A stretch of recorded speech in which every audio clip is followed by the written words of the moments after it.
Okey, Assalamualaikum warahmatullahi wabarakatuh. InsyaAllah kita akan mulakan podcast kita sebentar saja lagi. Manakah minggu lepas podcast kita tentang agama berkait dengan sains ni, saya tak dapat nak download dia punya video dia secara penuh. Jadi saya akan buat sekali lagi lah. Jadi mohon kepada semua untuk bersabar dan sentiasa nanti podcast kita yang terbaru di masa yang akan datang. Okey, InsyaAllah kita akan mulakan podcast kita sebentar saja lagi. Kita mulakan 3, 2 dan 1. InsyaAllah.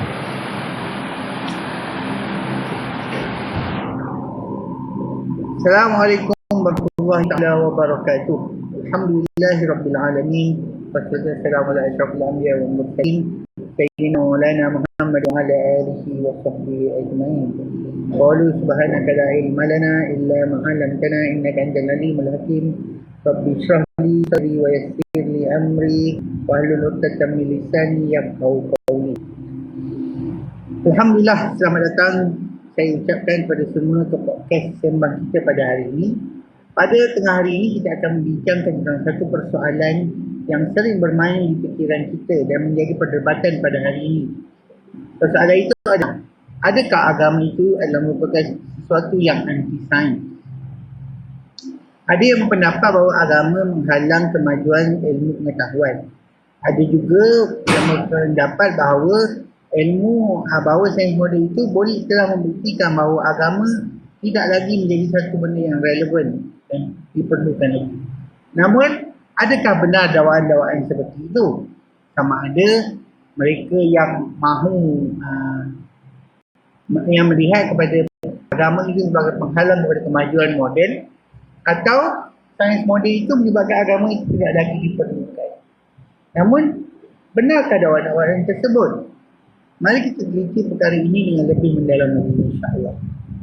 Jadi, apakah yang dimaksudkan dengan sains? Sains adalah satu kaedah untuk memahami alam semesta melalui pemerhatian, eksperimen, pengukuran dan analisis. Jadi sains ini adalah merupakan satu kaedah yang digunakan dalam memahami fenomena yang berlaku di dalam alam semesta kita melalui eksperimen, pengukuran, analisis dan juga pemerhatian kita. Maknanya apa yang panjang, apa yang pendek, kenapa ini berlaku, kenapa itu berlaku, adalah merupakan satu kaedah yang dipanggil sebagai sains. Sains itu sendiri sentiasa berkembang dan sesuatu teori boleh diterima pada satu zaman dan boleh diperbetulkan pula ataupun boleh diperdebatkan pada zaman yang lainnya. Antara contohnya seperti teori geosentrik ataupun teori yang menyatakan bahawa bumi merupakan sebagai pusat pada alam semesta. Okey, yang kemudiannya telah gantikan pula ataupun telah diperdebatkan dengan bahawa kepada teori heliosentrik yang menjelaskan bahawa bumi bergerak mengelilingi matahari. Maknanya matahari sebagai pusat alam semesta. Kemudian kita juga ada penemuan mengenai graviti yang dipelopori ataupun ditemui oleh seorang yang bernama Sir Isaac Newton. Dan juga kita tidak lupa dengan teori relativity yang telah dikemukakan oleh Albert Einstein. Sains menjawab persoalan bagaimana sesuatu itu boleh berlaku. Sebagai contoh, bagaimanakah hujan terjadi? Kita juga menyerangkan bagaimanakah manusia boleh membesar serta bagaimana bintang itu boleh terhasil. Maafkan saya. Bagaimana bintang itu sendiri boleh terhasil. So, di sini terlihat bagaimana sains menjawab tentang persoalan-persoalan yang sentiasa berada di minda kita pada ketika ini. Namun, yang paling penting di sini adalah apakah pula peranan agama dalam soal ini? Agama membimbing manusia mengenai tujuan hidup, akhlak, hukum dan hubungan manusia dengan Tuhan sendiri. Agama akan menjawab persoalan-persoalan seperti siapakah pencipta kepada alam semesta? Mengapakah manusia itu diciptakan di dunia ini? Apakah tujuan kehidupan dan juga apakah yang akan berlaku selepas kita meninggal dunia atau kita mengalami kematian? Firman Allah SWT dengan surah Al-Imran ayat 190 yang bermaksud, sesungguhnya pada penciptaan langit dan bumi itu, serta pada pertukaran malam dan siang terdapat tanda-tanda bagi orang-orang yang berakal. Ayat ini menunjukkan bahawa Islam menggalakkan manusia untuk memerhatikan alam semesta dengan perhatian yang sepenuhnya. Jadi bagaimanakah agama atau benarkah agama itu sendiri pernah menentang sains? Dalam sejarah di Eropah pernah berlaku konflik besar di antara institusi gereja dan juga dengan beberapa tokoh-tokoh sains. Antara tokoh yang terkenal seperti Nicolaus Copernicus ataupun Galileo Galilei dan juga Johannes Kepler, yang merupakan antara tokoh-tokoh yang membawa teori-teori seperti geosentrik dan sebagainya. Peristiwa inilah yang menyebabkan sebahagian masyarakat barat beranggapan bahawa agama dan sains tidak boleh berjalan seiring. Namun pengalaman ini tidak boleh disamakan dengan sepenuhnya dengan sejarah sama dengan Islam itu sendiri. Bagaimanakah Islam melihat kepada perkembangan sains? Zaman kegemilangan Islam telah melahirkan ramai sarjana-sarjana besar. Antaranya seperti Ibn Sina yang telah menghasilkan karya perubatan yang terkenal, iaitu Formulae Active ataupun Science of Medicine, yang menjadi rujukan selama beratus-ratus tahun di perpustakaan di Eropah. Kita juga ada seorang tokoh yang bernama Al-Khawarizmi yang telah mencipta ilmu algebra moden. Sekiranya tidak ada ilmu algebra moden, mungkin kita tidak akan ada handphone yang akan digunakan untuk buat podcast kita pada hari ini. Begitu juga dengan seorang yang bernama Ibnul Haytami yang terkenal dalam bidang optik dan kaedah saintifik, membawa kepada penemuan pada penciptaan cermin mata. Dan kita ada seorang lagi yang bernama Al-Biruni yang melahirkan nazam menjalan dan kajian mendalam dalam bidang astronomi dan juga geografi.